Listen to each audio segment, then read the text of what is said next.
Namo Vishnu Padaya Krishna Krishna.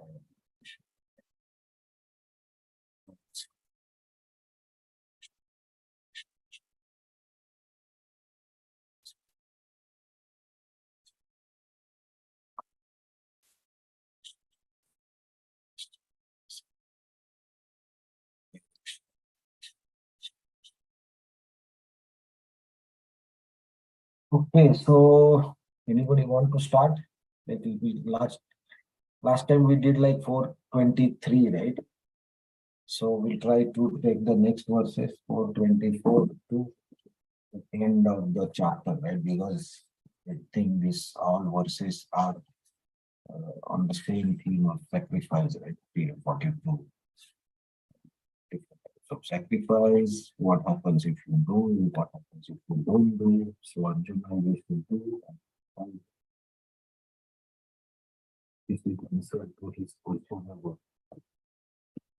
Like doing my elders, my superiors, my gurus, I will incur sin. So actually Krishna is trying to tell him, right, like how you should act. So from 4.16 onwards, again, the discussion started on Karma Yoga, right? After Krishna explaining why he arrives, why he incarnates, purpose, and when he incarnates, and how everybody surrendered unto him. Right? Then again, the discussion went back to Karma Yoga, and Krishna said how you should act, right, without any attachment and with equal mind, right, and controlling the senses. By this, you will not incur any sin, right? So this is the and 4.23. I think Krishna mentioned about work for as a yajna, right? Work for a yajna. And so now Krishna tells what is this yajna, and it also actually supplements Krishna's verse like 4.11. Right? Everybody follows my path. That like how everybody is ultimately going to him some way or other. Right? It's nothing new somebody is doing. That is not in Krishna's plan or that is not in Krishna's knowledge. Right? So so the sacrifice also actually is a supplement to that. So anybody would like to comment anything from 24 to end to start the discussion?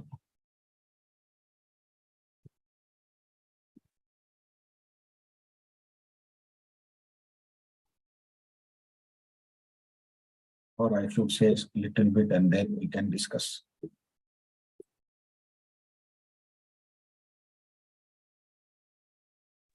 That will be better, Prabhuji. Okay, so I have some small notes, not so big, and as I told, these are not nothing new. It's just my understanding, right? Just to have the flow.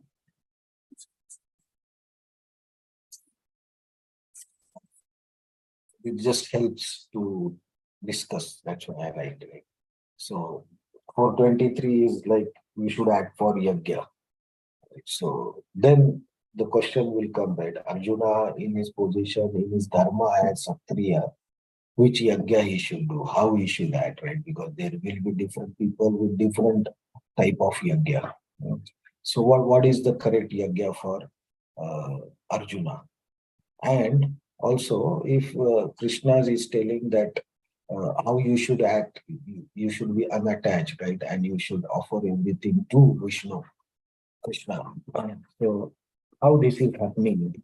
And if everybody is doing the same yajna, then everybody should be liberated, right? But that's not the case. The Krishna tells like, no, there are sacrifices.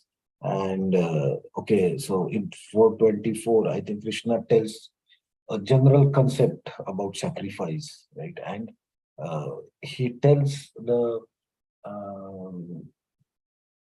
information from perspective of a person who is uh, Krishna conscious or who is thinking of Krishna or who is doing spiritual practice. At that level, how the sacrifice, everything becomes spiritual. So if your mind and your intelligence is completely absorbed in Krishna, right? And then whatever you see around us is Krishna's energy. So the things may be of this world, but because of your consciousness and connection with Krishna, you use that thing, that particular instrument or anything for Krishna, then it becomes spiritual. Uh, it gets transformed. That's how, like in this body also, many times it's said, right, in classes or in Bhagavatam, everywhere, that you can experience the Krishna prema or the spiritual happiness in this body. How it is possible? This is one of the explanation, right? Okay, when you are absorbed in Krishna, then everything becomes spiritual because you use everything in the service of Krishna. Then it becomes spiritual. It does not remain anymore like material or anything, because one of the reason, everything is ultimately created by Krishna. So the only problem is it becomes spiritual if we use it for Krishna. It becomes material if we use it for ourselves. So that is the difference. The covering is we, like I want and to enjoy or I want to use. Then that is the change of consciousness, right? So it's very subtle. Outside it may look same, but it's everything is based on your internal consciousness, how you are thinking.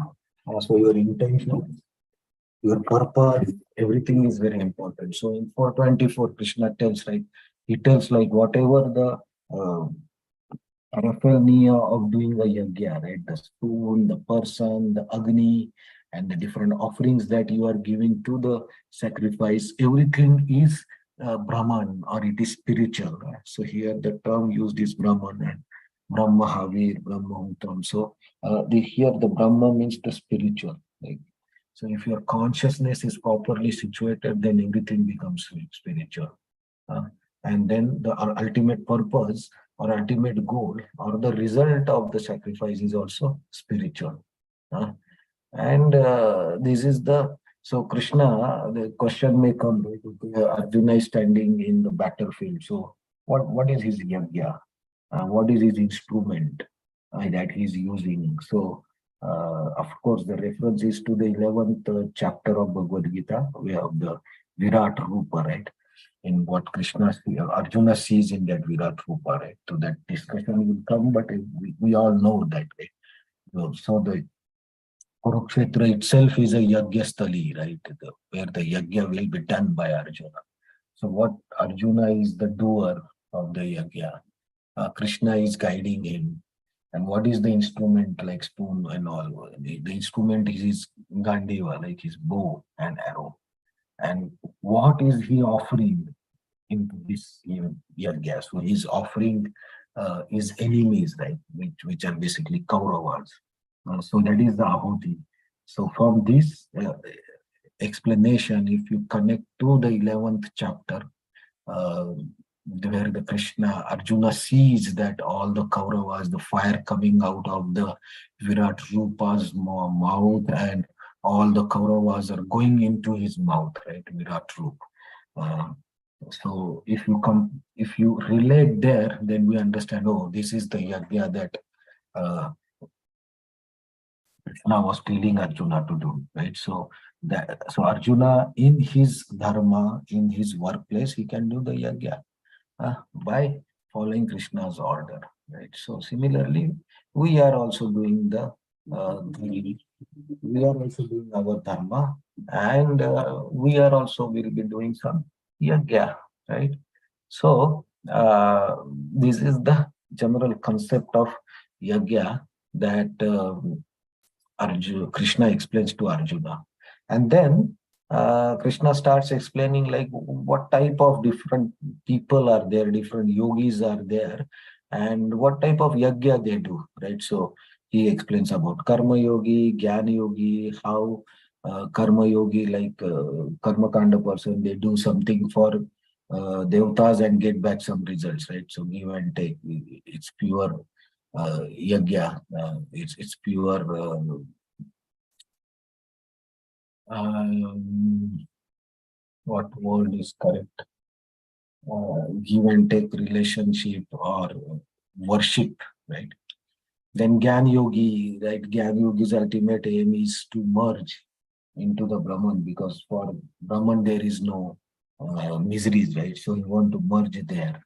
So what he sacrificed in that? He sacrificed himself, his own existence, right? So as Jiva, he has existence, but he tries to merge that into Brahman. Yeah? So he's sacrificing himself as Yajna. Then 26, he goes to normal, the Varnashram, right? What he explained, like Brahmachari and householders, how they do Yajna. So Brahmacharis control the senses, right?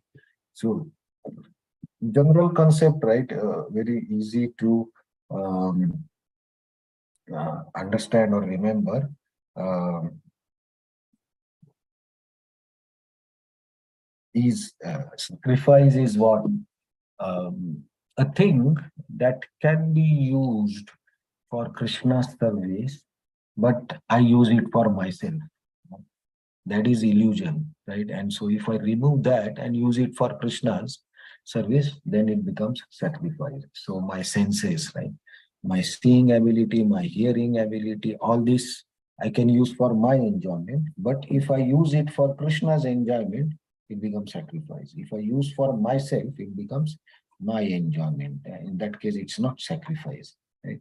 So if from this concept, if we look all the shlokas, then it becomes little easier to understand that different types of yogi, what they offer, right? So brahmacharis offer, they practice sense control, right? So what you hear, what you see, what you touch, what you feel, everything they control. So that is their householders is like a regulated life, right? So you have some freedom for enjoyment, but you control yourself, right? In your within your dharma, you control yourself, right? So uh, you you earn money, right? So but you just don't run after the money, and position. You do whatever minimum required to sustain the family. So you regulate there also. So that is household of sacrifice. So they could enjoy more, but they regulate, they control. So that becomes a sacrifice or yajna. And why they control?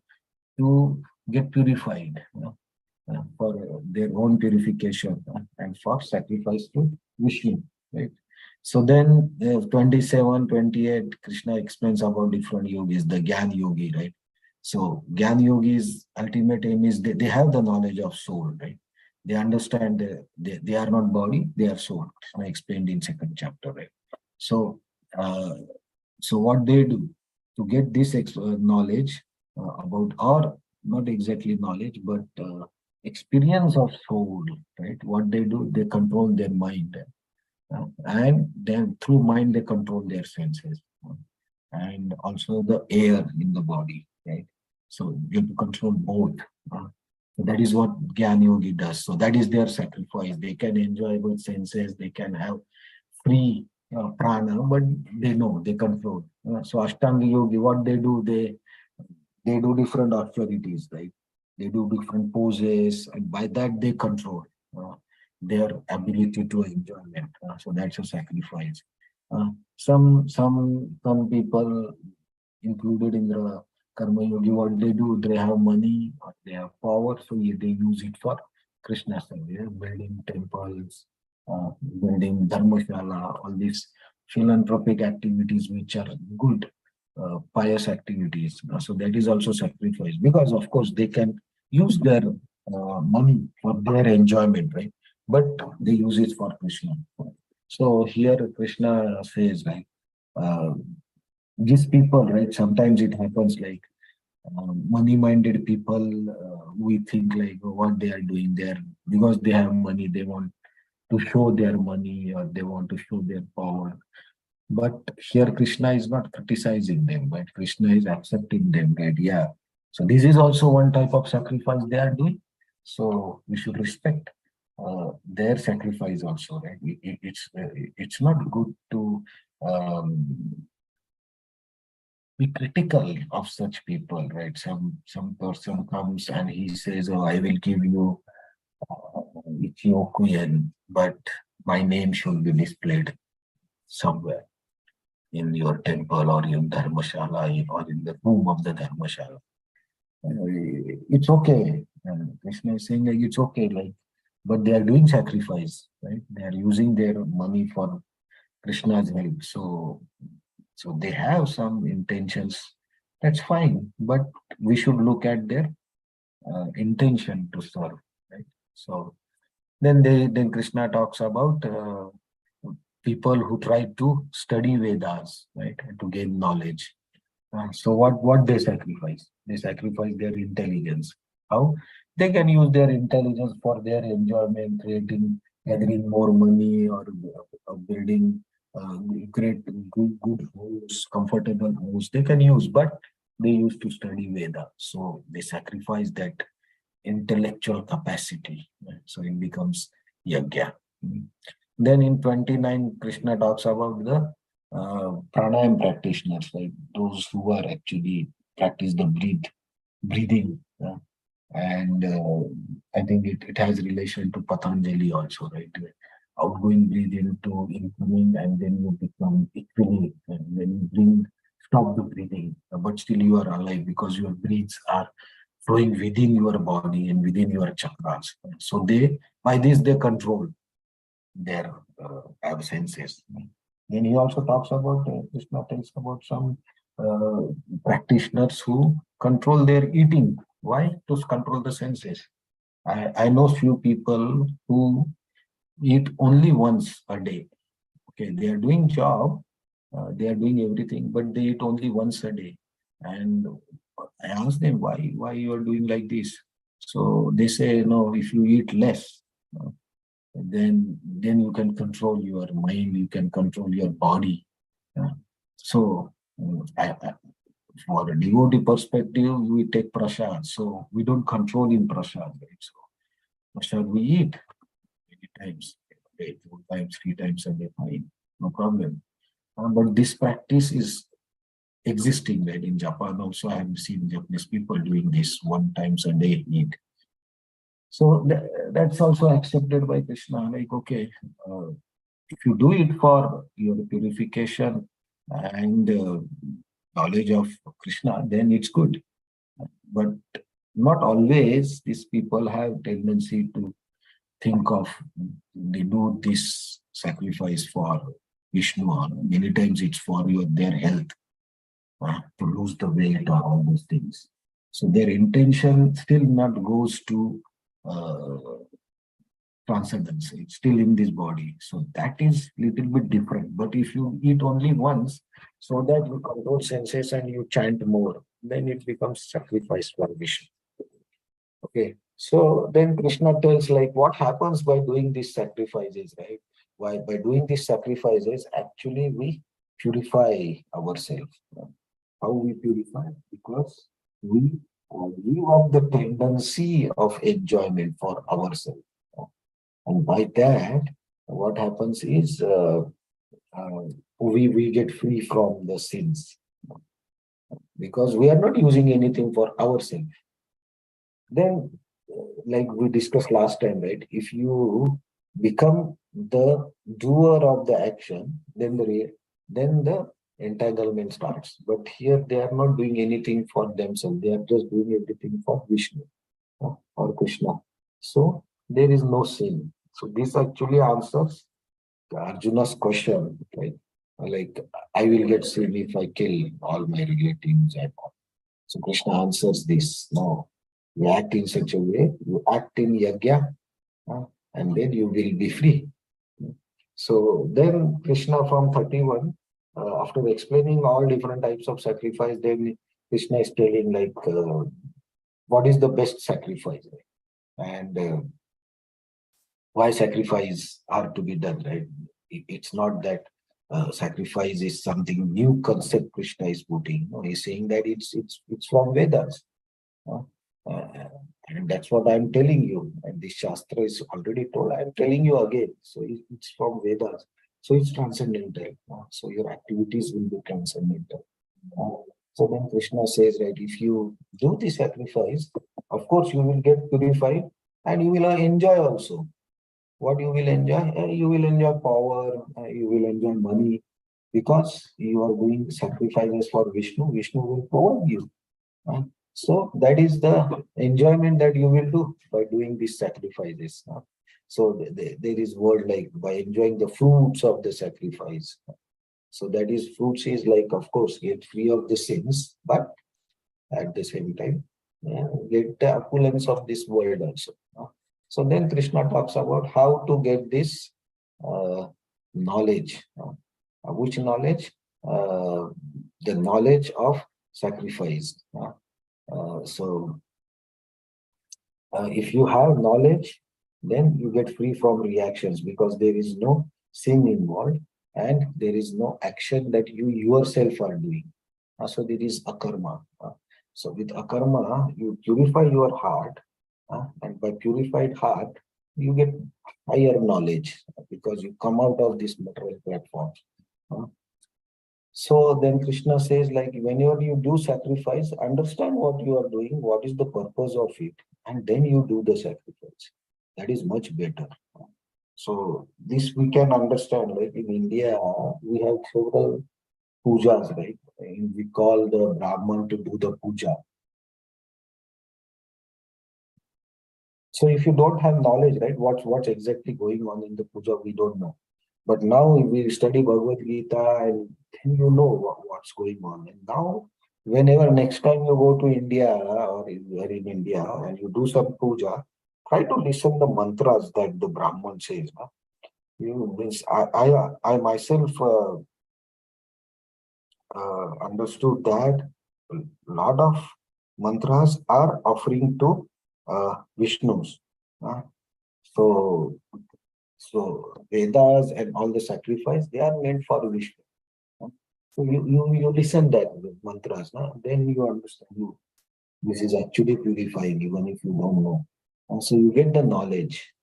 And by the knowledge, what happens actually? You act properly. You don't get entangled. So how knowledge purifies you? With knowledge, reactions are finished. How it is finished actually? Because you will not act for yourself. You will act for your uh, that knowledge is required. So how you get that knowledge? So Krishna says surrender to Guru. When Guru will give you knowledge, and he will deliver you by that, and you will get delivered by knowledge from Guru. And how to get knowledge from Guru? Serve him. Krishna says, serve him, offer respect to him, and then ask questions to him. Then they will give you knowledge. So you cannot demand something from Guru. You have to first serve them, and then you have to respectfully ask the questions. Then they will give you knowledge, right? So this is well understood, right? If I go to class and if I go to office, anywhere, and if I just start uh, behaving rudely and demanding the things, it's nothing worse in this world like that. I cannot go and demand the respect.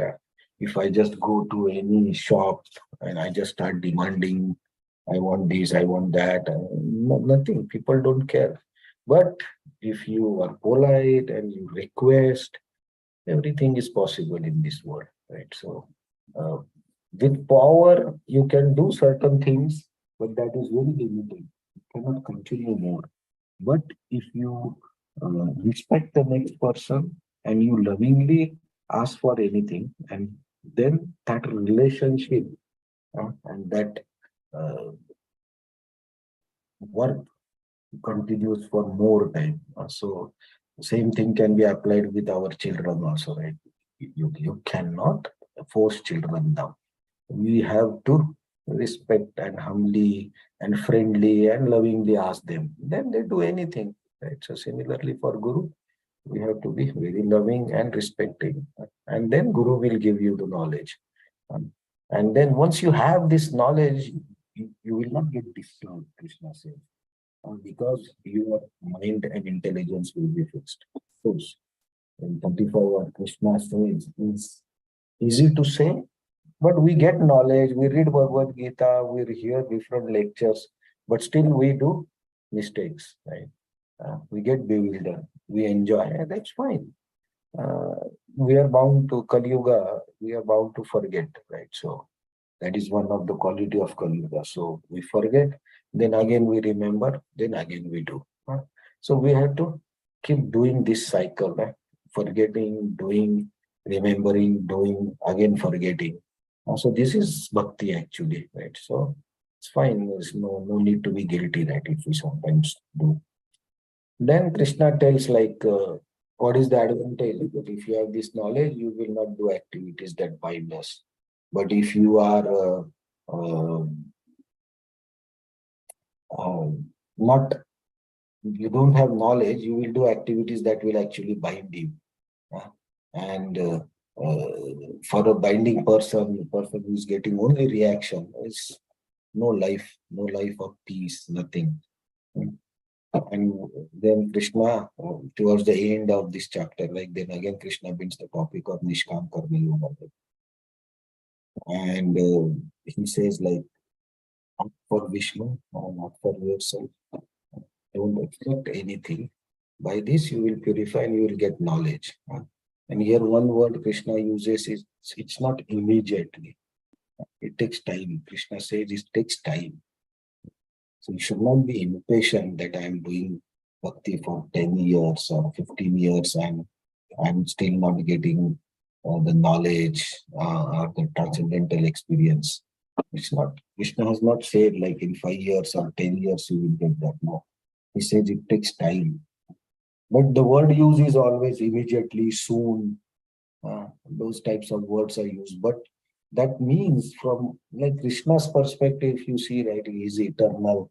So for him, if we say my 10 lifetimes also, for me it may be 1,000 or whatever years, but from Krishna's perspective, it's nothing, right?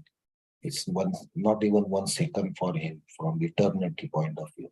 So from that angle, Krishna uses the word like come immediately. But that means we take some time. We should be patient. And what is the qualification of getting this knowledge is faith. Faith in what? Faith in the scriptures, the process of scriptures or Vedas. And if I follow this, I will get the knowledge and I will get the final destination. If I have this faith, then it's possible. But if I don't have faith, then it's not possible. And no, faith in bhakti means faith in the process of bhakti. By doing the bhakti process, I will overcome all my bad habits, all my sinful activities, and I will go to Krishna, the final goal about Krishna Prema. So you should be very convinced of this. And then if you practice bhakti, then the results will come. But if you don't have faith, you cannot continue, right? You will fail, right? So you should have faith in scriptures. I should not doubt. So Krishna says, doubting, so person there is no peace. Right? And so it's not only for spiritual, but in our regular life also, if you start doubting your children or you start doubting your husband and wife, there is no peace because there is no end to the doubts, right? In every action, you can doubt on any person. So that does not work. Krishna says, whatever doubt that have come in your mind, just remove that from by knowledge and fight. What are the doubts? I will incur sins and there will not be any enjoyment and all the points that Arjuna put forward. Like Krishna says, these are all doubts and this is because of your ignorance. Just remove them and then fight. Then there is no problem. Right? So we also have to, and if Arjuna can sometimes gets covered by the ignorance, whatever is Krishna's Leela or whatever, if Krishna shows like that, then yeah, we are also trying to make mistakes. And from mistakes we learn. And then again we do correction. Again, maybe we miss. Again, we do correction. Right? So this goes on for not only this lifetime, but maybe many lifetime. We are not sure. Maybe we are doing the same thing for many lifetime. But still, we keep doing and we keep trying. Okay, so here Krishna, here the fourth chapter inside the transcendental knowledge. Like, and then now we go into the fifth chapter where it is again talking more about the uh, Karma Yoga, Nishkam Karma Yoga, right? And Nishkam Karma Yoga form as an offering to Vishnu. So, where you give up your karma completely. So, that will be explained in this fifth chapter, right? So, we'll see that next time. But now it's open for any discussion or any points or comments or questions.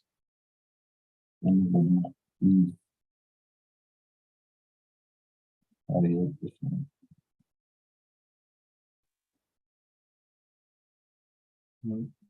Anybody would like to add? Hare Krishna Prabhuji. Hare This time, it's more like realizations that I would like to share. And Uh-huh. if I am wrong somewhere, please correct me, Prabhuji. No problem. The thing is like every soul, like we discussed, they have their deep rooted desires, and we act based on the modes. Like we are compelled to act based on the mode. Mhm. And it's more like I was just thinking about how everything comes together. Like there are 7 planets above us, there are 7 planets below us, and we're kind of somewhere in the middle. That is like our loka is somewhere in the Mhm. middle. And Mhm. I thought of Krishna's verse wherein he says, whenever there is a degradation of dharma, he comes to restore it. Mhm. So it's like when the majority of the population, he starts with like karma yoga, wherein like they just want to enjoy, so they can enjoy, and he's showing them the way for it. Like do all these via scriptures. If you follow these prescribed things, then you can enjoy like you want. But Right. like since we are in the middle, uh, we are kind of not as good as people belonging to the higher planets, or not so bad as the people belonging to the lower planets. So it's like a kind of a progress, I felt, Prabhuji. And there are like souls in different stages. Like some of them are kind of having the knowledge, but not like you said, they're just repeating in several lifetimes the same thing. And there are some souls who are just doing it as their duty, but in everything they attribute it to Krishna. It's like a video game. For example, if you want to play a video game, it's like you are not the real character in that video game, but if No. you want to play the game, you follow all the rules set in the game. There are power ups. You do something to get that power up. Correct. If Right. you Right. do something wrong, you have a penalty.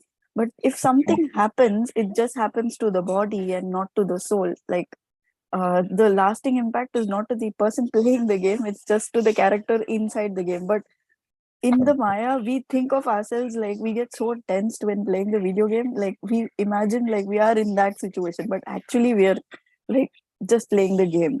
That was one thing I felt, Prabhuji, from like how things happen. And Right. when it comes, the second point I wanted to share was about the sacrifices. Like Mhm. we came here to enjoy, but then the half point of where we sacrifice only the desires is like the halfway mark. Like we just lose the desire. We do the sense control. We do the sense control just to leave those desires. But then it feels like only halfway through, because your actual destiny is Krishna's lotus feet. But you've just left the desires, but your soul is still not reached the destination because it's halfway through. So Mhm. that's why we don't reach Krishna, we just reach the Brahman. Mhm. So that was one thing I felt, Prabhuji. And about surrender, this was like one of the strongest things I felt. Also, Mhm. somewhere when I heard Amrita Prabhu's Bhagavatam, and when you were talking about the surrender, it kind of clicked in place. Like we actually surrender for the wrong, I mean, not so significant things. For example, when they say surrender to the Guru, I was Mhm. kind of like not fully understanding what surrender means. Like it is above intelligence. Why should we surrender? That was that used to be the constant question that I had. We can take instructions, we can take guidance, but why surrender? But Mhm. I kind of like, I think I got the answer for that. For example, if we are learning math and somebody says 1 plus 1 makes 2, if we can't, if we keep like, the intelligence keeps coming in and asking, why is it not called 3? Why is it called 2? Why is it Mhm. this? Why is it that? We Mhm. can't make progress. But Mhm. if we start ingraining the facts, then we can kind of build on top of that.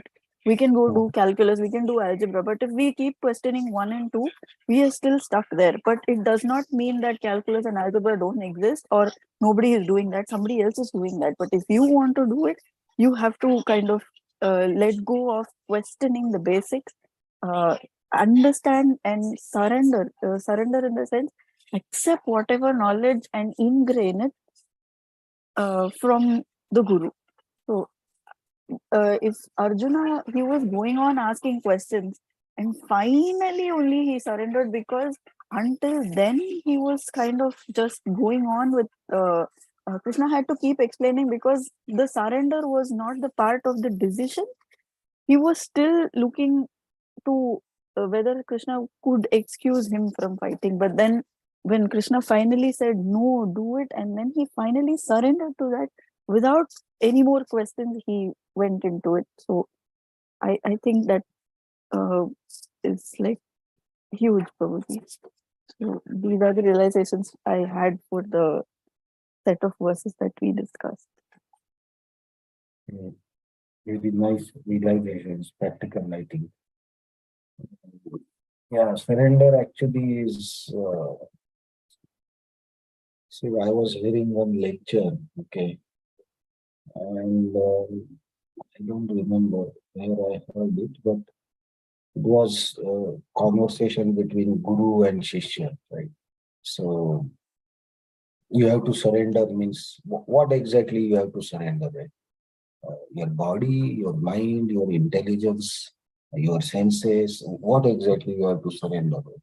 So surrender to Guru or Krishna, what we can surrender to them, right? The highest thing that we can do.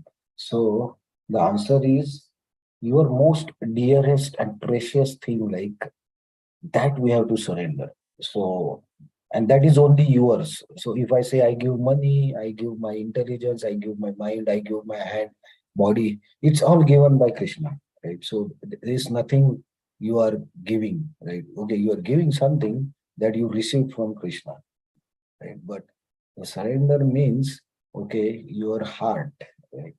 Your free will, that is only your. Krishna also don't interfere there. So surrender is you give up that free will. Okay, and I will, okay, I can do anything I want, but no, I will do what my guru tells me to do. Okay. Or I will try to fulfill his desire, not immediately, but sometimes for that I will do preparation, whatever. Like Srila Prabhupada got the instruction quite before. Uh, like after 40 years, he fulfilled that desire of Guru, right? To go out of India. 40 years he was preparing for that. Right? So you receive, but Srila Prabhupada surrender his free will. Yes, no, I will do. I will do what my guru wants. So that is his surrender, right? So Arjuna, after giving so many examples, finally he said, as you mentioned, now I cannot. Here, from here onwards, I cannot do anything. So I surrender. Same about Draupadi, same about Arjuna, same about all the devotees. You see, like you try, and at the end you say, I cannot take more. I give up everything. That is the stage, like so. Yeah, so that stage comes in our life, in our bhakti process, sometimes, not immediately, where we give up our own ideas and on our own thought process. And I think at that moment, actually, we feel the real happiness and bliss. So, yeah, it's very important to understand what to surrender. It's good topic. and good example to practice in day-to-day life. So having desires is fine, but analyze your desires, right? So in bhakti also you have desires. You do lot of seva, but what is your desire going behind doing that seva? Very important. Your intention, very important. So you have to look ourselves, right? It's very important. Thank you, Mataji. Any other points?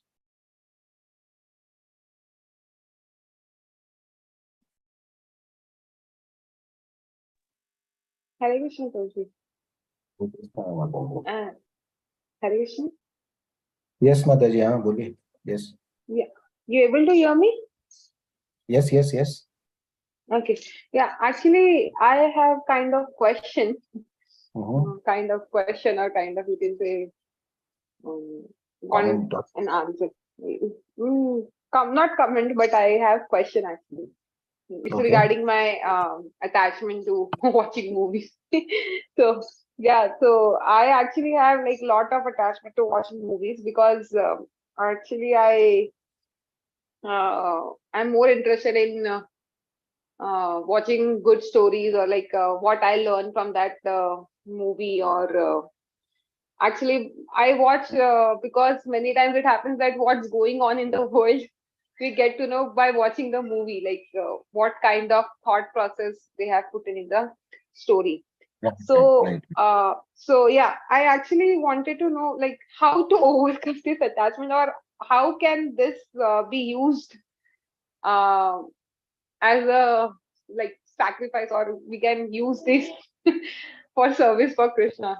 I don't know this question is valid or not, but No, like I want to overcome this attachment. So what can I do for this? it's not your problem, Mataji. It's everybody in the same. I am also in the same stage. Yeah, so there are some, for you, like it's maybe like just some time back. Okay, I'm just telling this fact, like sharing with you all, like maybe couple of hours before, right, around 7 o'clock. I had full day of heavy meetings, and then I had meeting at 8 o'clock also. And I was just thinking, like, okay, uh, what should I do to relax myself, like because I'm continuously having these stressful meetings and timelines. What what I should do? Generally, what comes to my mind, right? Okay, if I'm too much busy and too much stressful, I also watch some YouTube videos, right? Of course, I will not, I may not watch movie completely, but I will generally like to watch some comedy serial or comedy, um, something that I just get relaxed by that. Okay. So I use for that my relaxment. So you say you learn for, you watch movies for just to understand what's going on. So the purpose may be different, but I'm trying to say, yeah, it's not um, something that happens to you or me. It's everywhere. All devotees may be facing this. But that's the trick, right? So in Chaitanya Charitamrut, right, if we see um, Chaitanya Mahaprabhu and all other devotees, after doing Sankirtan for 24 hours or continuously 2 days and all, so what will be their relaxment, right? Their relaxment will be reading Chaitanya Charitamrita, or their relaxment will be reading something from Krishna, talking about Krishna. So, yeah, that's a different level of consciousness and devotion, right? Where uh, so the comedy means, like, if you see comedy from my angle, right?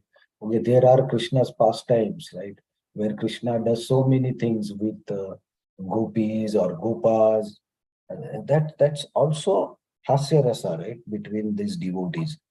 Even in Chaitanya Charitamrita also there are pastimes between devotees, like Advaita Acharya and Nityananda Prabhu, how they talk with each other, how they tease each other. Right? There are so many pastimes. So we should ideally read those pastimes, right, to get relaxed.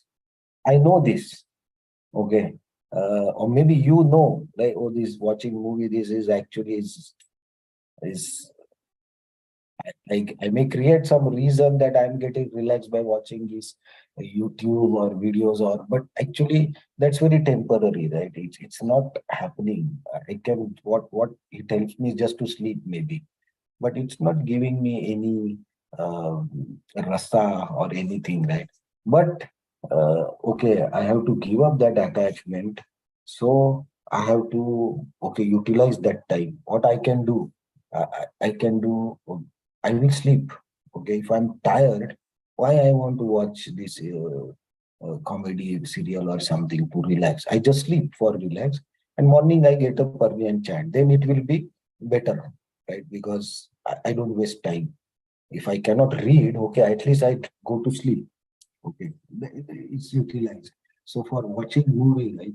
If you watch movie for a couple of hours, uh, our situation is like that. Like it comes to our mind naturally, right? And we don't feel that it's anything wrong in that. But now we discuss, then we are saying, okay, this attachment is fine, but should not be too much, right? That you forget your main purpose, right? Krishna says, you do whatever activities, but if your ultimate goal is to do Krishna bhakti, still you are devotee, and even if you go little bit away, you will come back to the path, right? So I take it as like, okay, if I one day, if sometimes I watch some movie or something, it's fine. Recreation is required. We are in material world. We are not gone. We are not reached to the stage of pure bhakti, or we are not still crossed anartha nivritti.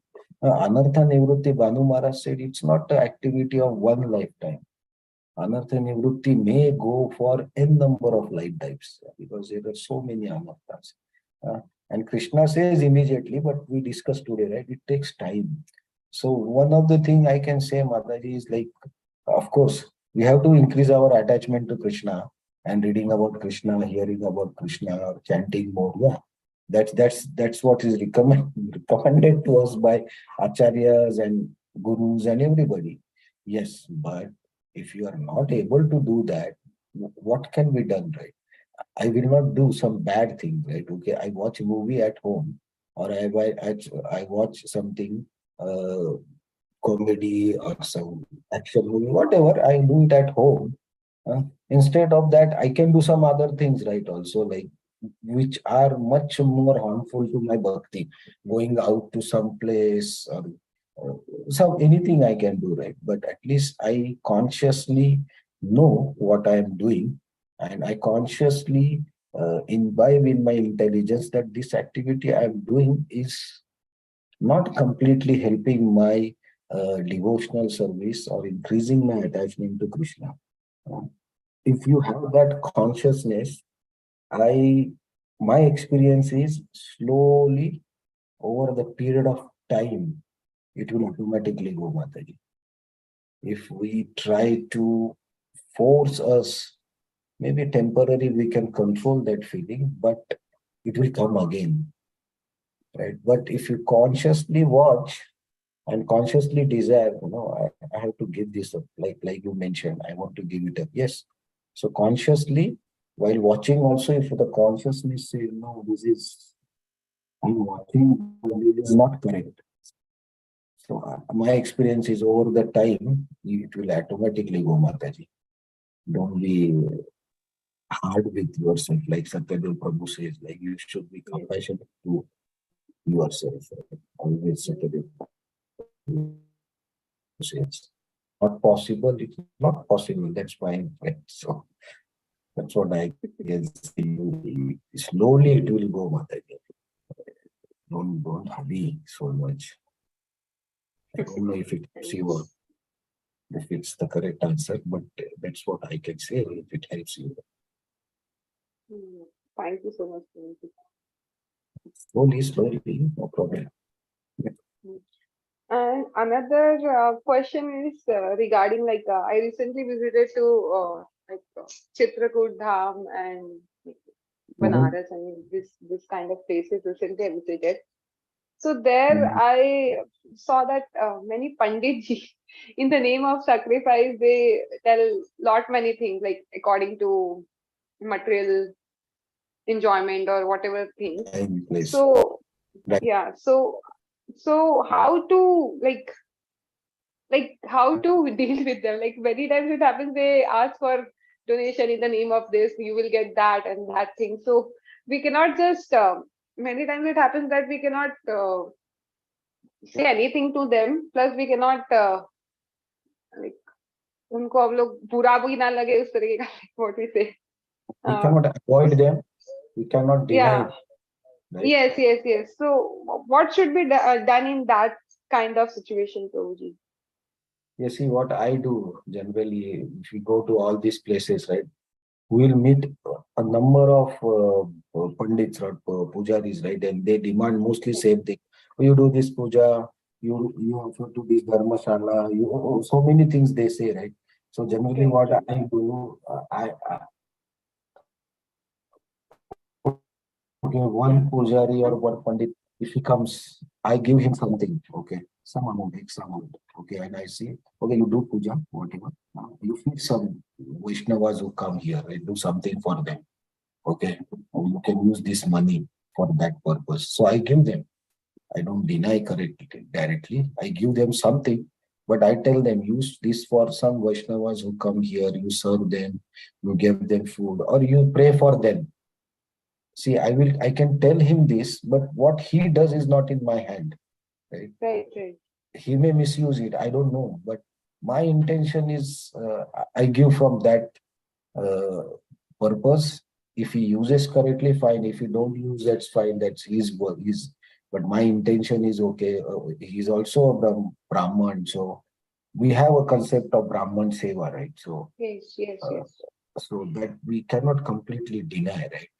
uh, in Chaitanya Charitamrita also we see like Advaita Acharya's what is called pastime when the topmost Brahman, right? They choose Haridas Thakur, right? So in that time also when Chaitanya Mahaprabhu was also there, this practice was there, right?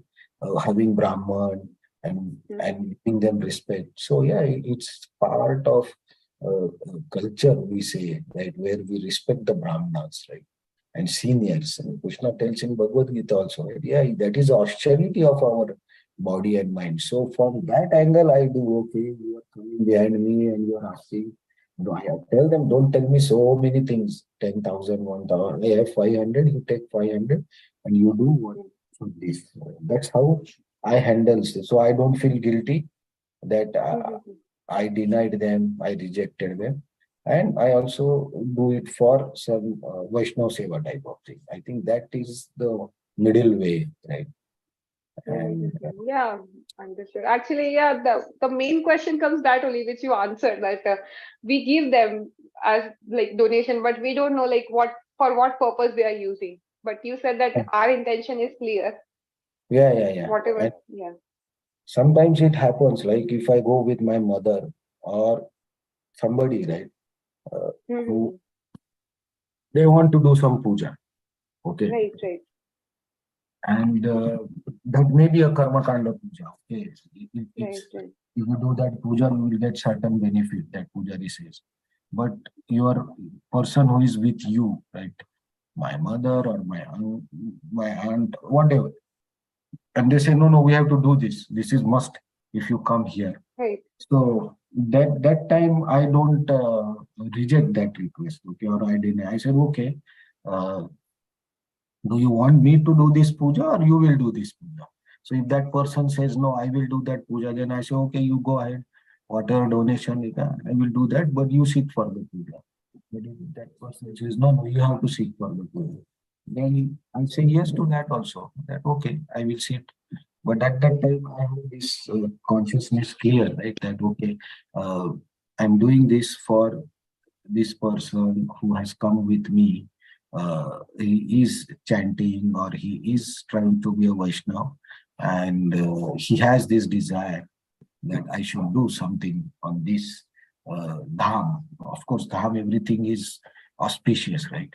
So Right. whatever results come from this, I don't want money or whatever, but what if there are any results of the sacrifice or whatever, then I will request whose puja, whatever it may be, that I want pure bhakti, to take me on the path of pure bhakti.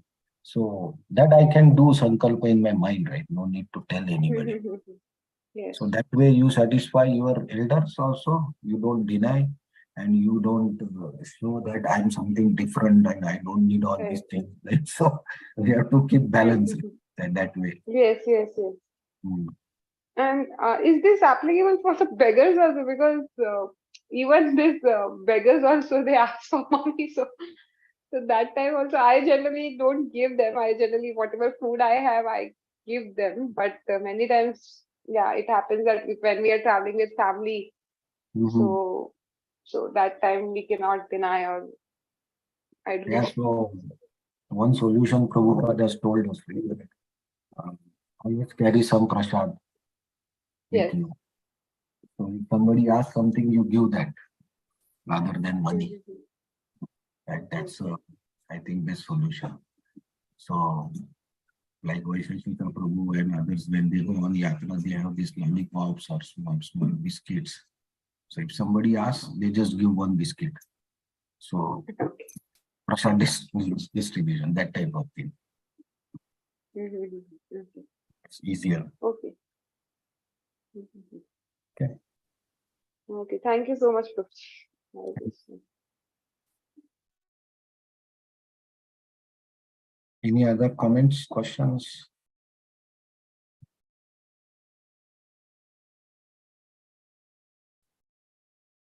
Thank you, Hare Krishna. It is late, so it's all right. Okay, but we can discuss Mataji next time also, no problem. Oh, okay, So, thank you, Hare Krishna. Thank you very much for the nice explanation. Thank you very much, Mataji. Hare Krishna.